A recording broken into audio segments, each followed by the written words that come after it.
Hari ini kita akan bincangkan bab ke-36 di dalam Kitabul Maghazi dengan hadis Al-Ifk di bawahnya. Imam Bukhari membuat tajuk 36 ini dengan tajuk itulah, iaitu Hadithul Ifk, bab Hadithul Ifk. Baik, sebelum kita cuti hari itu, sebenarnya kita dah baca ni. Jadi saya rasa hari ni tidak nak baca pula dah. Pakai cukup dengan yang lepas lah. Hari tu Soleh, saya ingat Soleh baca yang terakhir gitu. Jadi hari ni saya rasa tak perlu baca pula lah sebab hadis tu panjang. Kalau kita baca hadis tu saja pun dah ambil masa dah. Dan hadis ini perbincangan yang pun panjang juga. Saya pun sebenarnya belum lagi membuat notanya dengan lengkap. Setakat yang ada ini pun saya rasa cukup dah untuk hari ini. Dan perbincangan yang lebih terperinci akan disambung akan datang. Dia tak habis dengan hari ini juga. Begitulah cara pengajian kita ni sebab secara halus kan, secara tahqiq. Jadi terpaksalah kena sambung-sambung gitu, tak habis dalam satu masa. Sebab dia tidak boleh habis dalam masa 1 jam. 1 jam setengah tak boleh habis. Perbincangan tentang sesuatu hadis itu. Kadang-kadang lah setengah-setengah hadis itu dia begitu keadaannya.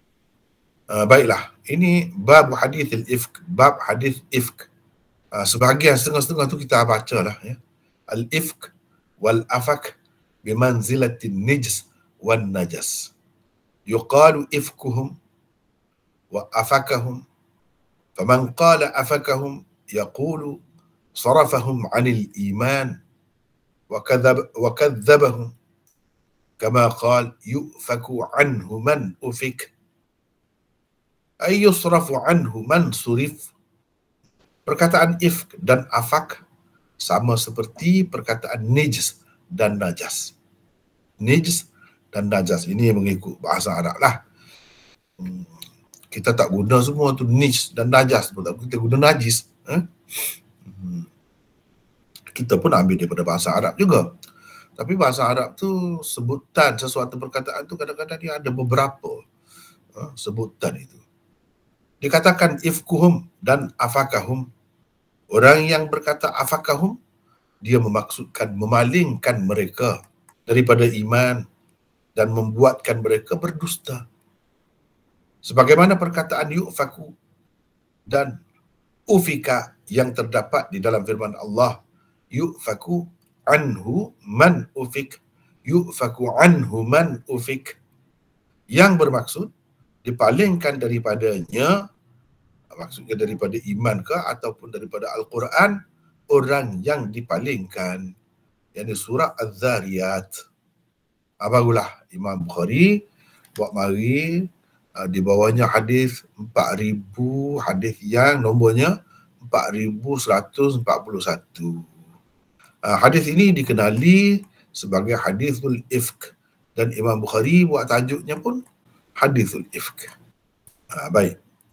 Kita tengok nota di tempat-tempat yang ada nota saja hari ini secara sepintas lalu. Lepas tu akan bincang panjang lagi. Dia tidak akan habis dengan satu kuliah hari ini sahaja. Kecuali kalau diberi masa mungkin 5 jam, mungkin habis. Tapi ialah kita mengikut jadual lah. Yang senangnya mengikut jadual. Bab hadis ifki. Kita dah ada nota di situ 591. Jadi nota ni banyak ni mengambil kira nota yang lepas. Jadi dah nota yang ke 591. Nota-nota yang lepas tu banyak dah lah. Ni semua ni di bawah Kitabul Maghazi, bab perang. Jadi mana hadis ifki ni pun peristiwa yang berlaku dalam salah satu peperangan lah. 591. Imam Bukhari telah mengemukakan hadis ifki dengan panjang lebar pada 3 tempat di dalam sahihnya ini. Jadi dalam Sahih Bukhari ni ada pada 3 tempat yang disebut dengan panjang lebar, yang disebut dengan panjang lebar. Pertama di dalam kitab Asy-Syahadat, kedua di sini dalam Kitabul Maghazi, di dalam kitab Al-Maghazi yang kita duduk baca sekarang ni, Kitabul Maghazi. Ketiga di dalam kitab Tafsir di bawah surah An-Nur. Ini 3 tempat yang mana hadis ini dikemukakan oleh Bukhari secara detail dengan panjang lebar. Hafiz Ibn Hajar telah membincangkan dengan agak terperinci hadis ifki di dalam kitab Tafsir. Selain pada 3 tempat ini, Imam Bukhari juga mengemukakannya pada beberapa tempat yang lain secara ringkas dengan tujuan-tujuan tertentu di bawah bab-bab yang difikirnya sesuai dengannya. Maknanya ada lagi beberapa tempat tapi tidak lengkap lah, tidak dengan panjang lebar, sikit-sikit saja, ringkas-ringkas saja sesuai dengan tujuan dia lah. Nak cerita apa tu, tajuk apa. Di bawah bab-bab itu beliau mengambil sebahagian dan secebis saja daripada hadis ini untuk membuktikan kebenaran tajuk bab yang diadakannya. Itu cara dia lah. Seperti biasa Imam Bukhari buat begitu. Hadis-hadis lain pun begitu juga. Ada yang berpuluh-puluh kali dia sebut, ulang. Cumanya caranya dia ringkas-ringkas. Tetapi yang lengkap dia ada pada tempat-tempat tertentu. Imam Bukhari sebenarnya telah mengemukakan hadis ifki ini pada 18 tempat. Semuanya di dalam kitab Sahih Bukhari ini. Lihat tempat-tempat berkenaan di bawah ini. Ini saya bagi. 18 tu ni, cuba tengok. Inilah. Yang pertamanya Kitabul Hibah. Babu hibatil mar'ah li ghairi zawjiha wa idquha. Nombor hadis 2593 dan seterusnya ada semua ni. Tengok sinilah.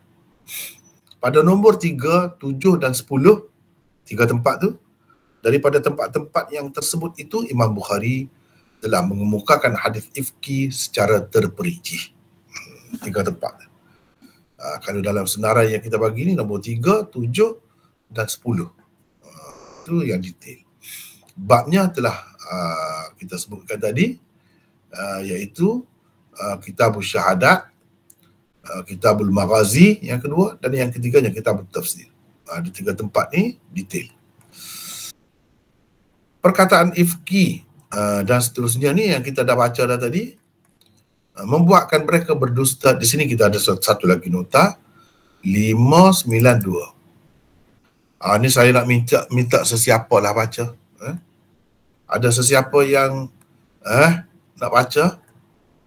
Silakan. Silakan, sesiapa nak baca? Saya nampak ni hari raya Cina hari ni. Kurang ni pelajar kita ni, macam mana ni? Akhi Ruslan Jaafar. Macam mana ni nampak kurang ni? Sabit apa ada raya Cina ke apa, cuti ke apa ni?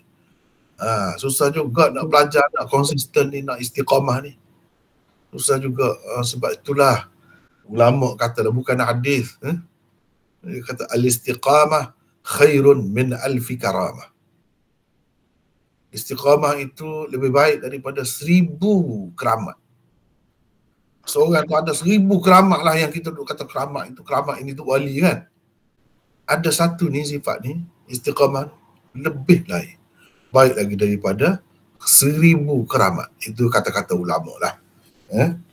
Mana istiqamah ni penting untuk kita dapat ilmu.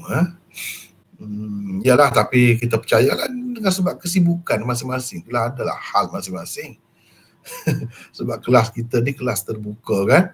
Latar belakang peserta tu macam-macam. Kita pun fahamlah. Cumanya macam saya sebut tadilah. Kalau boleh jaga kelas itu sebaik mungkin, itu lebih baik untuk kamu semua. Sebagaimana saya pun tak kena kurban juga ni. Bukan kurban di pihak pelajar saja, saya pun kena kurban juga masa ni. Walaupun raya Cina ada cuti boleh pergi mana-mana pun kita tak kira dah. Ni jadual kita. Raya Cina bukan raya kita. Macam mana Hafidh Ibn Qayyim? Ini kan raya Cina bukan raya kita. Tapi ialah kesempatan itu. Dia ambil kesempatan. Ialah. Saya nak mengingatkan saja. Imam Bukhari pun kemarin dah sebut dah. Susah belajar ni. Susah. Nak istiqamah tu payah. Nak istiqamah. Dah kalau terlepas susah lah nak dengar balik rakaman. Betul boleh dengar rakaman. Kita ada rakaman tapi kadang-kadang tak sama lah saya rasa tak sama. Kalau hari ni boleh tanya terus, boleh bincang terus. Kita boleh bincang terus. Ya, ada sesiapa nak baca? Silakan. Nota 592. Silakan. Assalamualaikum. Ya, waalaikumsalam. Siapa ni? Saya Fuad. Fuad daripada mana ni? Dari Kubang Krian. Daripada Kubang. Senegeri dengan saya ya. Silakan Fuad. Okey, bismillahirrahmanirrahim. Maksud Bukhari mengemukakan semua ini ialah untuk mengisyaratkan kepada penggunaan perkataan berkenaan yang masyhur dalam bahasa Arab. Perkataan ifkuhum. Ya. Yang digunakan di dalam Al-Quran pada firman Allah di dalam surah Al-Ahqaf ayat 28, itulah yang masyhur dalam penggunaan bahasa Arab. Lihat firman Allah yang dimaksudkan bersama terjemahannya di bawah ini. A'udzubillahi minasyaitonir rajim. Falawla nasarahumul ladzina ittakhadhu min dunillahi qurbanan alihah bal dallu anhum wa dzalika ifkuhum wa ma kanu yaftarun. Bermaksud jadi ifkuhum ni ini saya gariskan. Ifkuhum ni hadithul ifk. Jadi sama dengan ni lah dalam Quran pun ada sebut.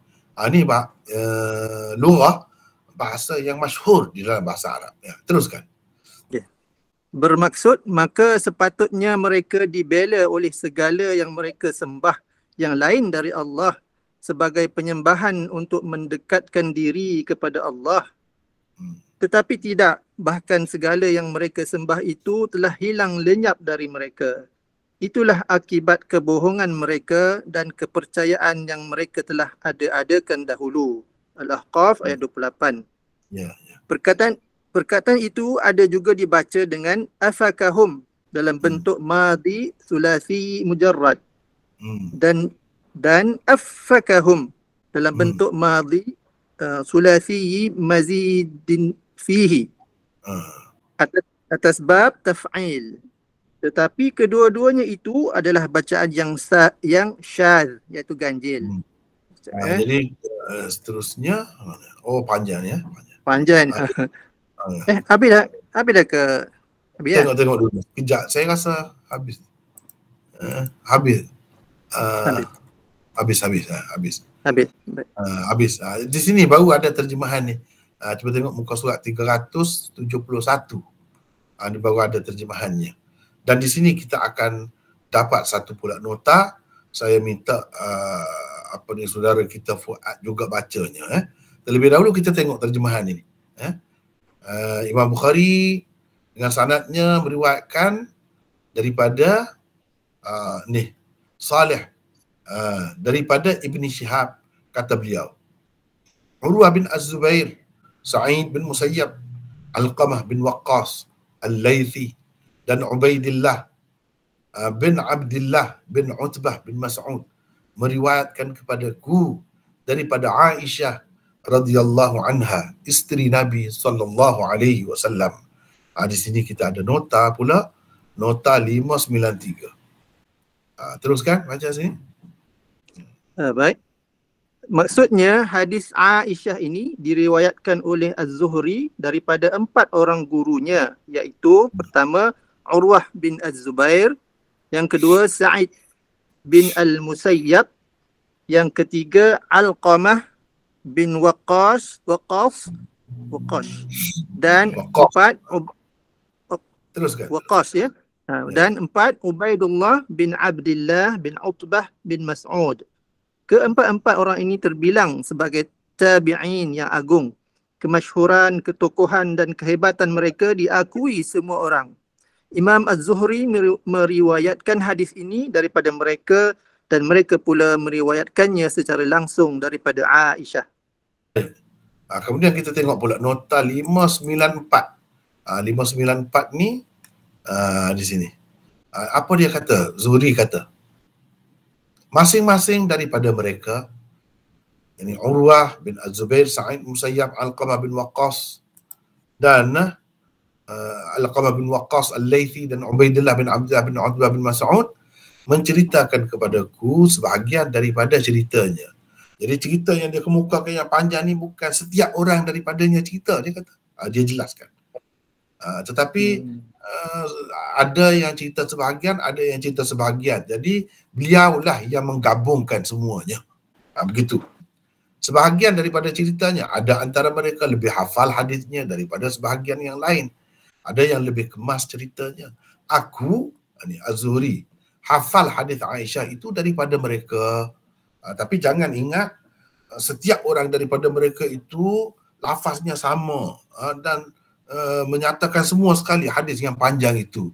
Jangan ingat begitu, ya. Di sini ada nota 594. Silakan baca. Teruskan. 594. Az-Zuhri menjelaskan lagi bahawa hadis yang aku kemukakan ini bukanlah semua sekali diriwayatkan oleh keempat-empat orang tokoh tersebut. Malah sebahagian daripadanya diriwayatkan oleh salah seorang daripada mereka dan sebahagian yang lain pula diriwayatkan oleh yang lain. Tidak ada seorang pun daripada mereka meriwayatkannya sepenuhnya.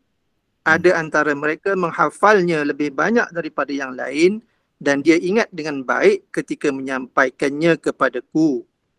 Di satu pihak, kedudukan dan kehebatan empat tokoh tabi'in yang tersebut itu. Di satu pihak yang lain pula, pengakuan Imam Az-Zuhri bahawa masing-masing mereka ingat betul apa yang mereka sampaikan kepadanya. Az-Zuhri berkata, aku hafal dan ingat betul apa yang diriwayatkan oleh mereka daripada Aisyah dan kemudian menyampaikannya kepadaku.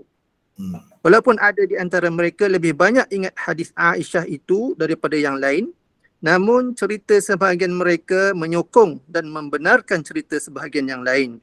Tidak ada percanggahan di antara riwayat mereka itu. Kesimpulannya ialah hadis ifki yang diriwayatkan oleh Bukhari melalui Az-Zuhri daripada empat orang gurunya itu disusun oleh Az-Zuhri, kemudiannya disusun oleh Az-Zuhri kemudiannya berdasarkan riwayat setiap orang daripada mereka yang tidak meriwayatkannya sepenuh, sebaliknya sebahagian-sebahagian sahaja daripadanya. Kemudian kita tengok di sini panjanglah ceritanya. Jadi isteri Nabi SAW, dia katanya ketika orang-orang yang menuduhku. Ifki itu mana tuduhan. Ifki, hadis tuduhan orang. Jadi tuduhan orang terhadap siapa? Terhadap Aisyah. Jadi berdasarkan hadis ini, ketika orang-orang yang menuduhku berkata apa yang telah mereka katakan.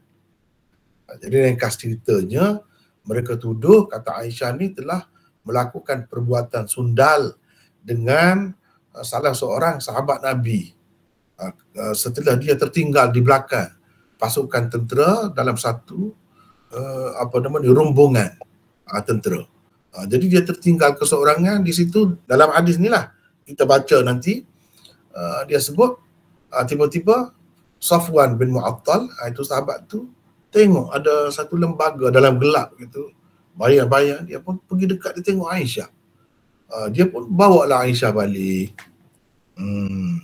Jadi bawa tu macam-macam lah orang-orang munafik ni ada pada ketika itu di Madinah. Besar-besarkan cerita, tambah cerita. Padahal yang sebenarnya sekadar itu saja. Jadi sehingga mereka menuduh ada berlaku perbuatan sumbang di antara Safwan bin Mu'attal dan Sayyidatina Aisyah, itu katanya. Masing-masing daripada mereka menceritakan kepada kau, itu yang tadi. Hadis mereka saling membenarkan satu sama lain. Ini kita dah baca. Jadi kata mereka, Aisyah menceritakan apabila Rasulullah sallallahu alaihi wasallam hendak bermusafir, beliau akan membuat pengundian di antara isteri-isterinya. Jadi baik, di sini kita ada nota pula. 593. Sila baca, Fuad, tambah lagi. 593 ya mana? 593 ke? 595 kali. 595. Ni 599. Para ulama berbeza pendapat tentang hukum membuat. Ya. Teruskan. 595 ya. Baik. Ya. Para ulama berbeza pendapat tentang hukum membuat pengundian di antara isteri-isteri kepada Rasulullah sallallahu alaihi wasallam. Perinciannya adalah seperti berikut.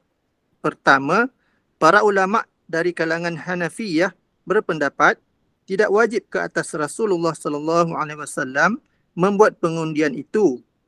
Kalaupun ia dilakukan oleh baginda, maka itu hanya untuk menjaga hati isteri-isterinya semata-mata.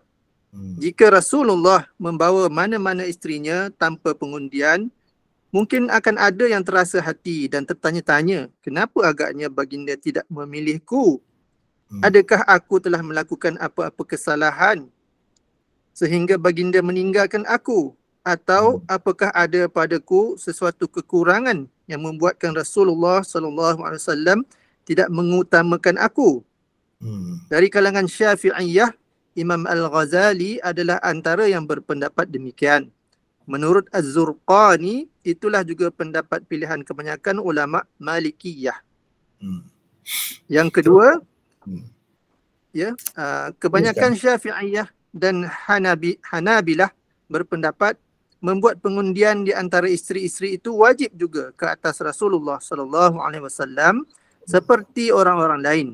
Rasulullah sallallahu alaihi wasallam telah melaksanakan apa yang wajib ke atasnya apabila membuat pengundian di antara isteri-isterinya untuk dibawa bersama dalam sesuatu perjalanan.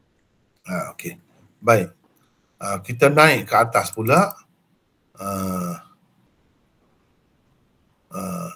Kata Aisyah, pernah beliau membuat pengundian di antara kami untuk keluar ke sesuatu peperangan yang dilancarkan olehnya.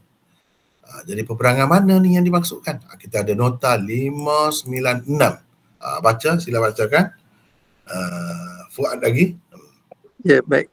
596, berdasarkan riwayat Ibnu Ishaq dan At-Tabarani, peperangan ataupun ghazwah yang keluar nama Aisyah dalam pengundian di antara isteri-isteri Rasulullah sallallahu alaihi wasallam untuk menyertai baginda yang disebut oleh Aisyah di sini ialah Ghazwah Muraisi yang terkenal juga dengan nama Ghazwah Bani Al-Mustaliq. Jadi Ghazwah Muraisi ataupun Ghazwah Bani Al-Mustaliq. Jadi sebelum ni sebenarnya Imam Bukhari telah pun buat tajuk Ghazwah Muraisi, Ghazwah Bani Al-Mustaliq. Lepas tu jadi ada munasabah lah juga kalau dalam ghazwah itu, sebab selepas cerita tentang ghazwah itulah Imam Bukhari buat tajuk hadithil ifk ni. Baik. Kebetulan keluar namaku, kata Aisyah, maka akulah yang menyertai Rasulullah sallallahu alaihi wasallam. Peristiwa itu berlaku setelah turunnya ayat hijab. Jadi saya nak minta orang lain pula lah baca, kita bergili-gili ya. Jangan seorang saja, takut benar. Peristiwa itu berlaku setelah turunnya ayat hijab. Jadi pada hadis ni kita tahu bahawa peristiwa tu, perjalanan itu berlaku selepas turunnya ayat hijab. Mana ayat hijab? Iaitu dalam surah Ahzab. Iaitu wa idza sa'altumuhunna mata'an fas'aluhunna min wara'i hijab. Di sini siapa pula nak baca ni? Silakan. Ni 597. Silakan, siapa nak baca? Kita bagi peluang. Kepada semua yang hadir nak baca boleh. Silakan. Siapa nak baca? Silakan, teruskan. Qayyim. Tidaklah ayat hijab ditujukan berhubungan dengan masalah ini juga terdapat perbedaan pendapat ulama. Satu, menurut Al-Waqidi, Qatadah, Ibnu Jarir dan Ibnu Katsir, ia diturunkan pada tahun ke-5 Hijrah. Ya. Yang kedua, Hafiz Syarafuddin Ad-Dimyati pula berpendapat ia diturunkan pada tahun 4 Hijrah. Hafiz Ibnu Hajar dan Ibnu Qayyim juga kelihatan cenderung kepadanya. Yang ketiga, Abu Ubaidah dan lain-lain pula berpendapat ia diturunkan pada tahun ke-3 Hijrah. Itu ada perbezaan pendapat lah di kalangan ulama tentang tahun diturunkan ayat hijab. Ikut mana-mana pun dia sebelum berlakunya perang Ahzab itu sendiri. Ataupun semasa ketika berlaku peperangan Ahzab itu sendiri, sebab masanya agak lama juga. Dalam masa itulah. Tapi tidak ada nampaknya yang menyebut tahun selepas itu lagi. Setakat tahun 5 sahaja. Baiklah. Kemudian kita pergi kepada 598. Aku diangkat, kata Aisyah, dan diturunkan di dalam sekedup. Iaitu Haudaj. 598. Sekedup ialah tempat duduk berupa rumah-rumahan kecil di atas belakang unta yang bertudung sepenuhnya. Itu sekedup namanya. Lepas tu panjang cerita ni kita bertemu pula. Aku keluar dari sekedup sebelum semua orang berangkat, lalu berjalan hingga meninggalkan pasukan. Setelah selesai menunaikan hajatku, aku kembali menuju rombongan. Aku meraba dadaku. Ternyata kalungku yang terbuat daripada jaz'i zafar telah terjatuh. Maka aku kembali untuk mencari kalungku. Usaha mencarinya telah mengambil masa agak lama. Jadi di sini ada 599 nota ni. Baca situ Al-Qayyim, Ibnul Qayyim atau Al-Qayyim. Ibnul Qayyim ke atau Al-Qayyim namanya. Silakan baca ini pula. Sambung lagi. Sini. 599 saya tak dengar. Ya, silakan. Jaz'i berarti batu permata atau aqiq. Zafar pula nama satu kawasan di Yaman. Oleh karena batu itu datangnya dari Zafar, maka dikatakan Jaz'i Zafar. Menurut apa yang dinukilkan oleh Ibnu Tin, nilainya ialah 12 dirham. Dalam sesetengah nuskah Sahih Bukhari, tempat Zafar itu terletak perkataan Azfar. Azfar adalah kata jamak bagi perkataan zufar. Ia adalah sejenis kayu yang wangi baunya.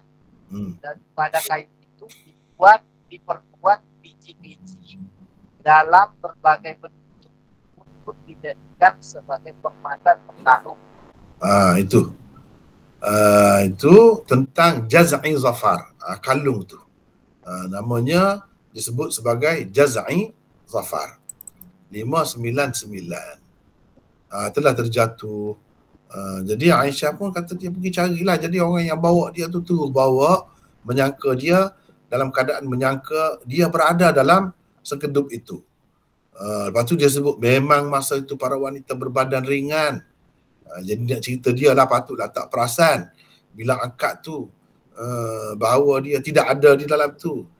Kerana perempuan di zaman itu pada masa itu ringan, tidak gemuk, dan mereka tidak begitu berisi. Mereka hanya makan sedikit sahaja makanan. Apa sebab mereka tu tak gemuk? Sebab mereka makan sedikit sahaja makanan. Jadi panjanglah cerita ni. Dia terus cerita ni. Cerita itu jelas. Tak ada perkara yang sulit untuk difahami. Maka dirasakan tidak perlulah dibuat nota di situ. Akhirnya setelah semua pergi, ada seorang lagi sahabat yang ditugaskan berjalan di belakang untuk melihat apa-apalah yang tertinggal oleh rombongan yang telah pergi sebelumnya. Tiba-tiba dia nampak ada satu lembaga. Ni kata apa ni, Aisyah ni cerita Aisyah, Safwan bin Mu'attal As-Sulami Al-Dhakwani datang menyusuli dari belakang pasukan tentera. Setelah menghampiri tempatku, dia melihat ada bayangan hitam seperti orang yang sedang tidur. Jadi dia kenal aku. Bila dia tengok, dia perasan aku, dia mengucapkan istirja, inna lillahi wa inna ilaihi raji'un. Apabila dia mengenaliku, aku terus menutup mukaku dengan jilbabku. Demi Allah, dan seterusnya. Panjang ni ceritanya. Jadi ringkas cerita, dia pun bawa lah Aisyah naik ke atas untanya, bawa balik. Di sini kita ada nota 600. Nota ke 600 di sini. Jadi perkataan mughirin boleh digunakan daripada bab if'al, mughirin, atau bab taf'il, muwaghirin. Boleh juga baca begitu. Maksud kedua-duanya sama, iaitu dakhilina fi waqti zahira, yang telah masuk dalam waktu tengah hari yang panas. Waghraq berarti tengah hari. Jadi bila sampai tu, dia bawa balik sampai tu tengah hari besok baru sampai. Barulah mereka semua bertemu di situ. Jadi cerita panjang ni sini. Panjang, ceritanya tidak rumit, jelas, kalau dibaca sendiri pun boleh faham.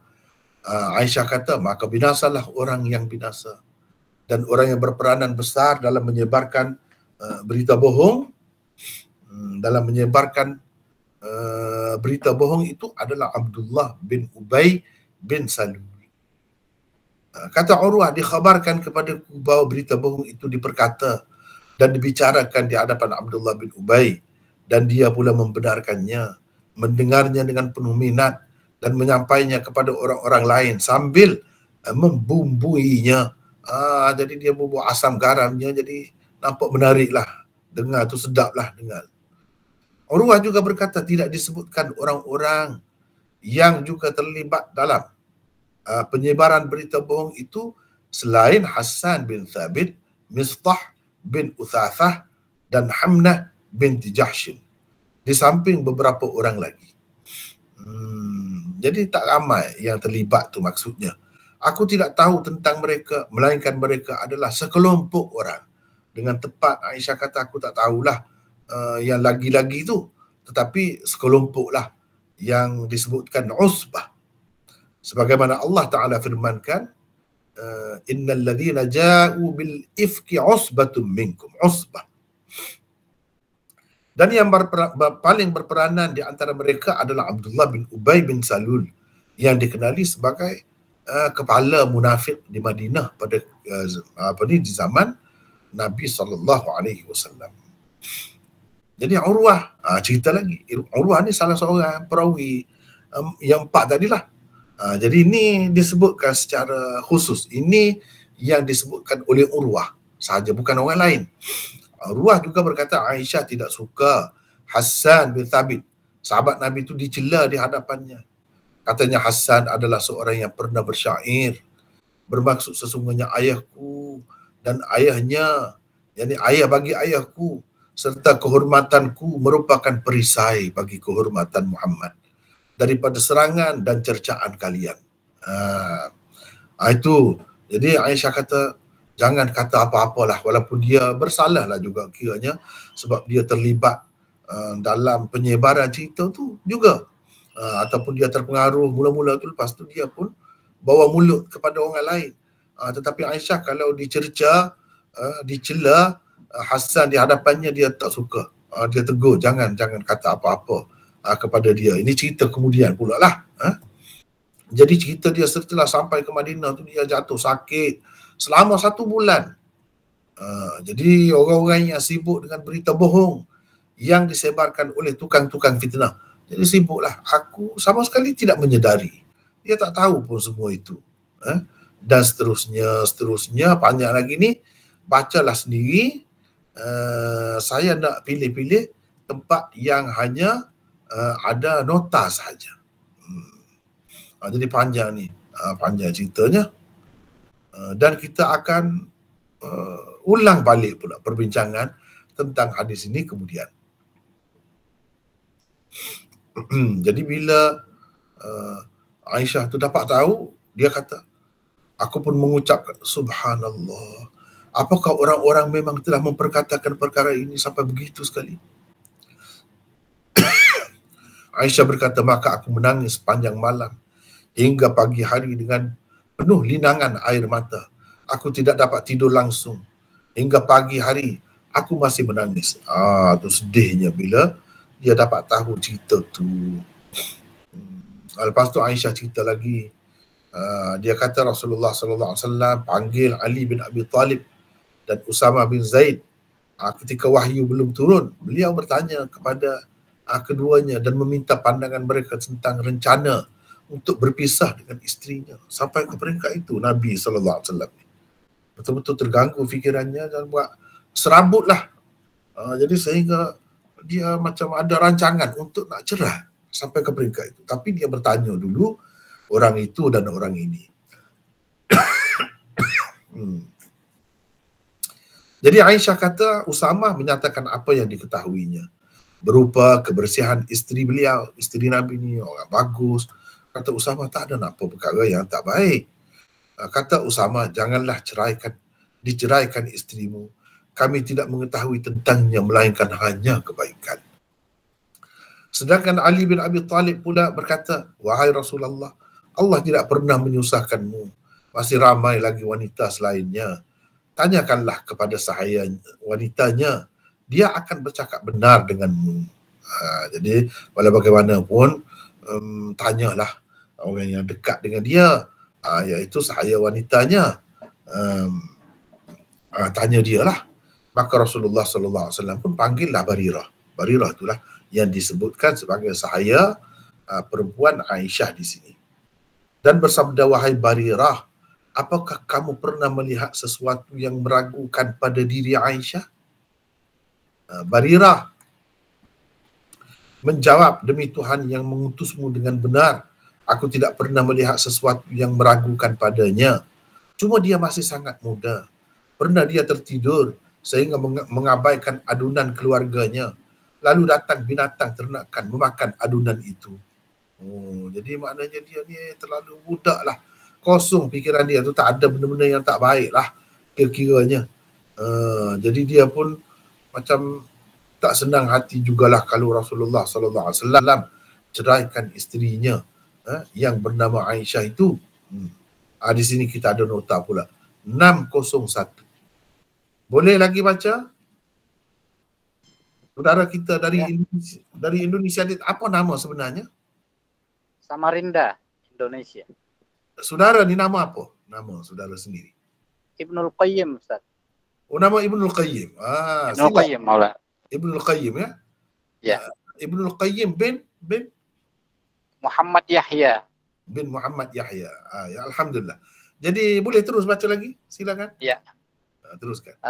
Nota 601. Di sini timbul satu kemuskilan. Bagaimana boleh Nabi Shallallahu Alaihi Wasallam bertanya Barirah tentang Aisyah pada ketika itu, sedangkan dia masih seorang hamba abdi bagi orang lain. Bagaimana dia akan berkhidmat kepada Aisyah sehingga tahu urusan dapur di rumah Aisyah, sedangkan dia masih milik orang lain. Peristiwa ifki ini berlaku paling lewat pada tahun ke-6 Hijrah.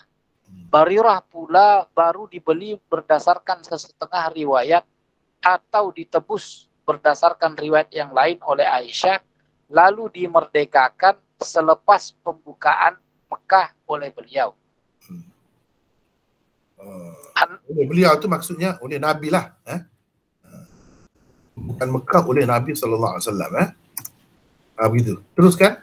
Antara bukti Barirah baru dimerdekakan selepas pembukaan Mekah ialah setelah dimerdekakan, Barirah mendapat hak khiyar itq, yaitu hak memilih suami yang dikawini semasa sama-sama hamba. Sama ada mahu terus bersamanya atau tidak. Barirah tidak memilih suaminya yang bernama Mughis. Karena Mughis merayau-rayau di segenap jalan. Kerananya ini ringkas ini saya tak terbaiki. Karenanya Mughis merayau-rayau di segenap jalan dan lorong di Madinah sambil menangis. Walaupun Mughis merayu kepada Barirah agar tidak memilih untuk berpisah dengannya, Barirah tetap mau berpisah. Melihat keadaan yang penuh hibah itu, Rasulullah SAW berkata kepada pakciknya, Al-Abbas bin Abdul Muttalib, lihat betapa sayangnya Mughis kepada Barirah dan betapa bencinya pula Barirah kepadanya.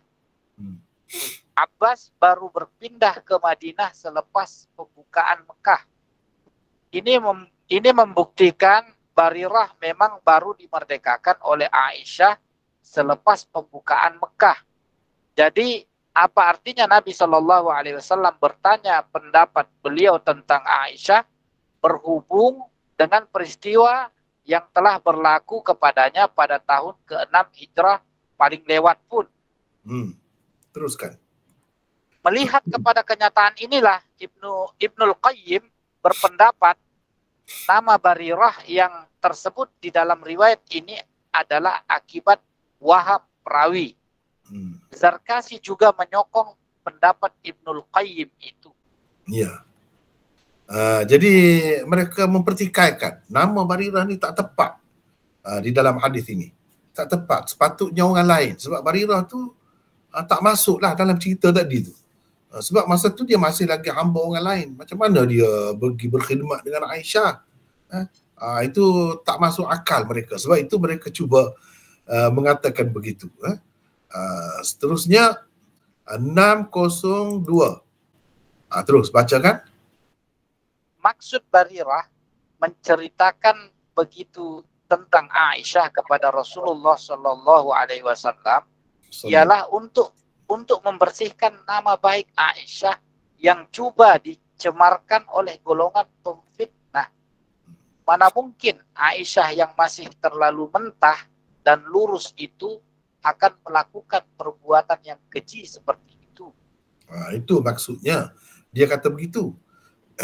Kemudian kita pilih-pilih ya. Kita pilih-pilih. Lepas tu macam-macam lah seperti yang disebut sini, kita ringkas saja. Aisyah berkata, maka Sa'ad bin Mu'az, saudara Bani Abdul Ashhal, berdiri seraya berkata, aku wahai Rasulullah, aku akan membantumu. Bila Nabi kata, siapakah yang akan membantuku? Begini. Bila Nabi berkhutbah, wahai sekalian kaum muslimin, siapa orang yang dapat membantuku dalam menghadapi orang yang aku dengar telah menyakiti keluargaku? Jadi sebagai menjawabnya, Sa'ad bin Mu'adz kata, aku wahai Rasulullah, aku akan membantumu. Dia jawab itu. 603. Silakan Ibnul Qayyim baca lagi. Teruskan. Mana Ibnul Qayyim? Ya, saya. Teruskan. 603. Ya.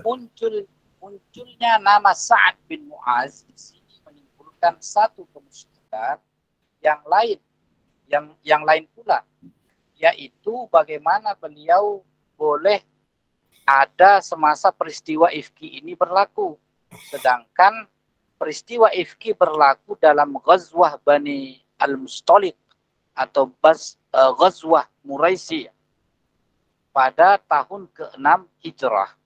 Beliau pula telah pun meninggal dunia selepas Ghazwah Bani Quraizah. Bukankah Ghazwah Bani Quraizah telah berlaku pada tahun ke-4 atau paling lewat pun pada tahun ke-5 Hijrah? Itu soalan juga. Kemusykilan juga di situ. Jadi semua ini nanti kita akan bincang lagi dengan panjang lebar tentang hadis ini. Cuma sekarang ni saya nak sepintas lalu saja, pilih-pilih saja. Seandainya orang itu dari kalangan suku Aus, kata dia, aku akan memenggal lehernya. Sebab dia dari Sa'ad bin Mu'adz tadi daripada suku Aus. Dan seandainya dia dari kalangan saudara-saudara kami suku Khazraj, maka perintahkanlah kepada kami. Pasti kami akan melaksanakan apa yang engkau perintahkan. Jadi kamu nak macam mana? Kami akan laksanakan. Aisyah melanjutkan, lalu berdirilah seorang laki-laki dari suku Khazraj. Ibu Hassan adalah anak pakciknya. Dia adalah Sa'ad bin Ubadah, ketua suku Khazraj. Dia bangun. Bila dia dengar Sa'ad bin Mu'az kata begitu, dia pun bangun. Ini Sa'ad bin Ubadah. Sa'ad juga namanya. Bin Ubadah. Dia pun bangun. Jadi macam berbalas cakap pula di situ. Macam berkelahi pula di situ. Aisyah melanjutkan, dia adalah seorang yang baik, namun hari itu terbawa oleh semangat kesukuan, sehingga dia berkata kepada Sa'ad bin Mu'az, dusta kamu, demi Allah, kamu tidak akan membunuhnya dan tidak akan dapat membunuhnya. Seandainya dia dari sukumu, kamu tentu tidak akan mahu dia dibunuh. Jadi dia kata begitu. Jadi macam berbalas-balas cakaplah di sini. Ada jadi panas. Kemudian Usaid bin Hudayr, anak pakcik Sa'ad bin Mu'az, berdiri di sebelah sana pula. Seraya berkata, justru kamu yang dusta. Demi Allah, kami pasti akan membunuhnya. Sungguh kamu telah menjadi seorang munafik kerana membela orang-orang munafik. Dah jadi panas suasana itu. Lepas tu dia sebutlah jadi panas seterusnya, sehingga mereka mahu saling membunuh. Padahal Rasulullah SAW masih berdiri di atas mimbar. Rasulullah SAW terus menenangkan mereka hingga akhirnya mereka terdiam dan baginda pun diam. Itu ceritanya. Jadi Aisyah berkata, dia cerita lagi, dia tu sedih lah, menangis tak berhenti-henti. Sehingga aku menyangka tangisan akan membuatkan hatiku pecah. Sampai begitu sekali. Jadi dalam keadaan begitu, ringkas ceritanya,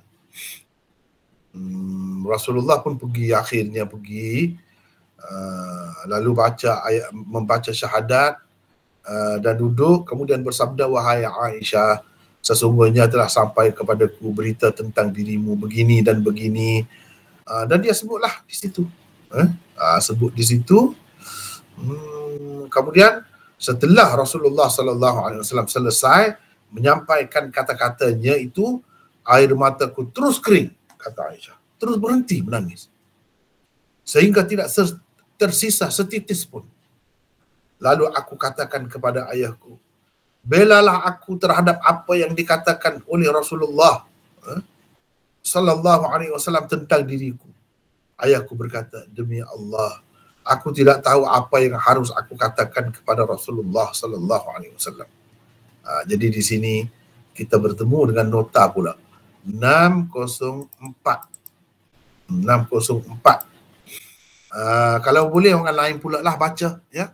Siapa ni nak baca pula? Silakan. Saya cuba Maulana. Siapa ni? Izzuddin. Jelas tak? Dengar tak? Ni. 604. Sifat benar as-sidqu telah mendarah daging di dalam jiwa Abu Bakar sebegitu rupa, sehingga beliau tetap tidak membela anaknya, walaupun dalam keadaan hati anaknya telah hancur luluh. Sebabnya ialah beliau tidak mengetahui perkara sebenar.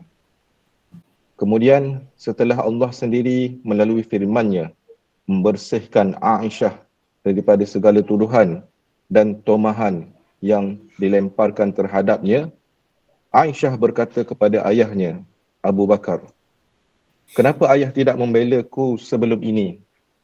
Maka ketika itu Abu Bakar menjawab dengan katanya, ayyu sama'in tuzilluni wa ayyu ardin tukilluni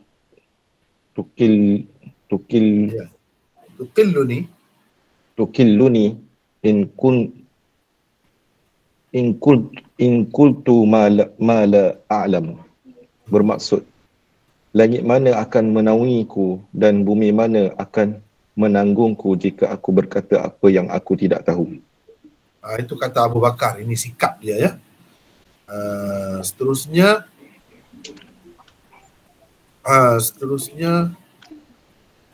ini panjang lagi. Lalu aku berkata kepada ibuku, belalah aku terhadap apa yang dikatakan oleh Rasulullah tentang diriku. Ibuku pun menjawab, demi Allah aku tidak mengetahui apa yang harus aku katakan kepada Rasulullah sallallahu alaihi wasallam.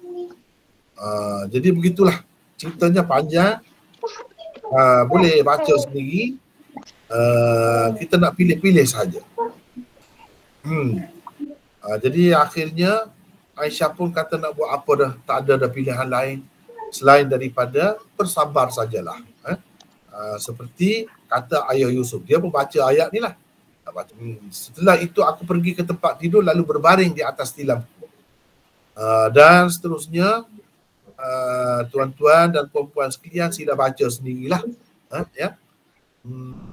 Seterusnya, setelah selesai, jadi Nabi pun dapat wahyu, baru dapat wahyu pada ketika itu. Setelah menerima wahyu, beliau tersenyum, mukanya berseri-seri. Kalimat pertama yang beliau ucapkan adalah, wahai Aisyah, sesungguhnya Allah telah membersihkan dirimu. Aisyah berkata, maka ibuku berkata kepadaku, bangkitlah dan pergilah menemuinya. Aku pula berkata, demi Allah aku tidak akan berdiri kepadanya dan aku tidak akan memuji siapa pun selain Allah Azza wa Jalla. Ni di sini kita ada nota pula 605. Sila Izzuddin teruskan membaca. Ada dua sebab mungkin telah mendorong Aisyah bersumpah dan berkata begini. Pertama, jiwa Aisyah pada ketika itu hanya tertumpu kepada Allah semata-mata. Beliau tidak nampak yang lain selain Allah sebagai tempat pergantungan.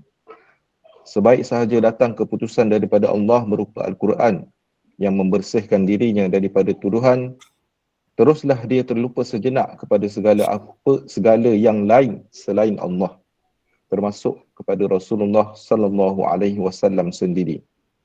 Terasa sekali kepadanya bahawa Allah jualah yang layak dipuji. Kedua, sifat manja yang terpendam di dalam jiwanya sebagai seorang wanita terselah pada ketika itu. Walaupun sayangnya kepada suaminya Rasulullah sallallahu alaihi wasallam tidak berbelah bagi, namun kata-kata seperti itu telah terkeluar dari mulutnya sebagai merajuk. Bagaimana Aisyah akan memuji Allah sahaja tanpa memuji juga Rasulullah sallallahu alaihi wasallam? Bukankah wahyu dari Allah itu disampaikan kepada Aisyah oleh Rasulullah sallallahu alaihi wasallam juga? Jadi itu. Seterusnya, Aisyah kata, Rasulullah pernah bertanya kepada Zainab binti Jahshin tentangku. Ini madu Aisyah lah. Kata beliau kepada Zainab, apakah yang kau tahu atau apa pandanganmu tentang Aisyah? Jawab Zainab, wahai Rasulullah, aku memelihara pendengaran dan penglihatanku, yakni daripada perkara yang keji. Demi Allah, aku tidak mengetahui tentangnya selain kebaikan jua. Jadi kata Aisyah lagi, padahal dialah yang menyayangiku dari kalangan isteri-isteri Rasulullah sallallahu alaihi wasallam. Allah telah memeliharanya dengan sebab sifat waraknya. Sementara saudara perempuannya Hamnah pula beria-ia membelanya. Ini untuk mengurangkan aku dan melebihkan Zainab di mata Rasulullah sallallahu alaihi wasallam. Maka termasuklah dia, yakni Zainab di kalangan Hamnah di kalangan orang-orang yang binasa. Sebab dia pun jadi terlibat sama juga. Hamnah binti Jahshin. Lepas tu Ibnu Syihab kata, inilah yang sampai kepadaku daripada hadis mereka. Kemudian Ibnu Syihab kata Aisyah, kemudian Urwah berkata, kata Aisyah, demi Allah, sesungguhnya laki-laki yang difitnah orang itu berkata, bila dia dengar orang duduk fitnah tu, subhanallah, demi Tuhan yang nyawaku berada di tangannya, tidak pernah aku menyelak kain mana-mana perempuan sekalipun.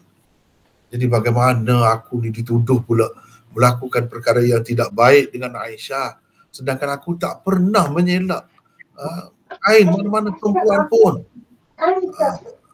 Jadi kata Aisyah lagi, dia kemudiannya terbunuh di jalan Allah. Itu Safwan bin Mu'attal tu orang baik, orangnya ikhlas kerana agama, dan dia terbunuh di jalan Allah, mana mati syahid kemudiannya. Jadi boleh orang tuduh dia begitu. Ni 606 nota ni. Sila baca lagi, Izzuddin, sambung. Nama laki-laki yang kata Aisyah difitnah orang itu ialah Safwan bin Mu'attal As-Sulami Az-Zakwani yang telah tersebut sebelum ini. Di sini timbul satu lagi kemusykilan, iaitu berdasarkan riwayat Abu Sa'ad Al-Khudri yang dikemukakan oleh Ahmad, Abu Daud, Ibnu Hibban, At-Tahawi dan Al-Hakim. Isteri Safwan pernah mengadu hal kepada Nabi SAW tentang perketi buruk suaminya. Katanya, bila saya bersembahyang, dia memukul saya. Bila saya berpuasa, dia memaksa saya berbuka. Dan dia sendiri selalu bersembahyang fajar, subuh selepas terbit matahari. Maka Rasulullah SAW memanggil Safwan dan bertanya beliau tentang pengaduan isterinya itu. Dalam membela dirinya, Safwan menjelaskan sebab-sebab kenapa dia melakukan begitu kepada baginda. Teruskan. Berdasarkan riwayat ini, Safwan mempunyai isteri. Jadi bagaimana beliau boleh berkata, Subhanallah, demi Tuhan yang nyawaku berada di tangannya, tidak pernah aku menyelak kain mana-mana perempuan sekalipun. Bukankah kenyataan ini kelihatan bercanggah dengan riwayat Abu Sa'id Al-Khudri tersebut? Para ulama hadis telah memberikan beberapa jawapan untuk merungkai kemusykilan ini, iaitu pertama, Abu Bakar Al-Bazzaz berkata, riwayat Abu Sa'id itu mungkar kerana Al-Amashi telah meriwayatkan secara Al-Amash telah meriwayatkannya secara an-anah daripada Abu Saleh. Sedangkan beliau, Amash, seorang perawi mudallis. Riwayat seseorang ini ringkas ni masih riwayat, tak terbaikin. Riwayat seseorang mudallis tidak akan diterima walaupun dia seorang perawi yang hebat seperti Al-Amash. Selagi tidak ada keterangan yang jelas menunjukkan dia telah mendengarnya. Hafiz Ibn Hajar mengomentari pandangan Abu Bakar Al-Bazzaz itu dengan berkata, di dalam riwayat Ibnu Sa'ad di tempat An Abi Saleh daripada Abi Saleh itu tersebut Sami'tu Aba Saleh, yakni aku telah mendengar Abu Saleh. Ini menunjukkan adanya keterangan daripada Al-Amash melalui saluran riwayat yang lain bahawa beliau memang telah mendengarnya daripada Abu Saleh. Dengan itu, illah tadlis perawi sudah tiada lagi. Dan kata Abu Bakar Al-Bazzaz bahawa hadis ini mungkar tidak boleh diterima lagi. Kedua, Al-Qurtubi berkata, maksud kata-kata Safwan itu ialah aku tidak pernah menyelak kain mana-mana perempuan sekalipun secara haram. Beliau tidak maksudkan secara halal, juga tidak pernah. Jawapan oleh Al-Qurtubi ini bagaimanapun tergugat apabila Abu Awanah meriwayatkannya dengan lafaz wallahi ma asabtu imra'atan qattu halalan wala haraman. Bermaksud, demi Allah, tidak pernah aku melakukan begitu terhadap mana-mana wanita sama ada secara halal mahupun secara haram. Ketiga, Imam Baihaqi berkata, apa yang tersebut di dalam hadis Sahih Bukhari ini adalah tentang penafian Safwan sebelum berkahwin. Dan apa yang tersebut di dalam hadis Abu Daud dan lain-lain itu pula adalah selepas beliau berkahwin. Jadi tidak ada pertentangan di antara dua hadis tersebut. Itulah, jadi setakat ini saya rasa itulah. Kata Aisyah lagi, dia kemudiannya terbunuh di jalan Allah. Jadi itulah akhirnya keadaan Safwan bin Mu'attal yang dituduh telah melakukan perbuatan sumbang dengan Aisyah.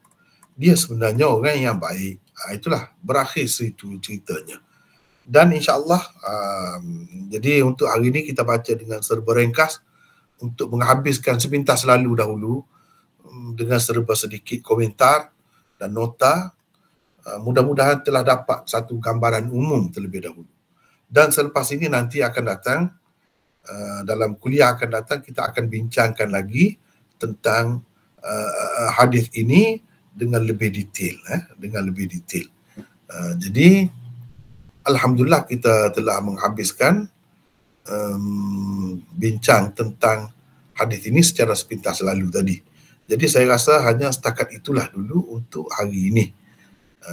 Dan seterusnya kita seperti mana biasa ada ruang, ada peluang untuk berbincang dan untuk bertukar-tukar fikiran.